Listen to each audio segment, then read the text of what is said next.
Mr. Batten. Thank you, Madam President. Dame Sarah, we come from completely opposite views on this, and I don't think we're ever going to agree. But I have come across a curious anomaly, which I'd like your view on, which is the European Convention on Human Rights. It's been used by people like Abu Hamza and other terrorist suspects to prevent their extradition to countries like America on the basis that their human rights might be abused. But I've sat in courts regarding the European arrest warrant, one in particular, where the European Convention was invoked because it was almost certain that in being extradited to Greece, suspects will be held in the Korydallos prison, where it was 100% guaranteed that their human rights were going to be violated. But the government prosecutor put the point that since Greece was a signatory of the Convention on Human Rights, they couldn't be deemed to be in breach of it.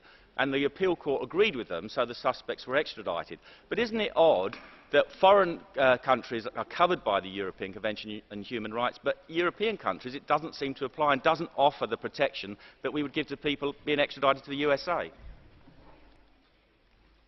The Human Rights Convention does apply to the European arrest warrant, and it is implicit in it, but it is explicit in the UK implementation of the European arrest warrant. I, wearing my other hat that I used to be able to do in the British Parliament, helped secure an amendment to the 2003 Extradition Act, which requires a judge, before agreeing to extradition under the European arrest warrant, to decide whether someone's convention rights would be breached. I don't know why that has never succeeded in a UK court, but I was there to make sure that that law applies, and I will go on insisting that human rights apply to internal EU extradition. By the way, the Strasbourg court did not prevent the extradition of Abu Hamza to the United States. We can disagree on whether that was the right decision, but in fact they did say he'd get a fair trial, even if harsh conditions after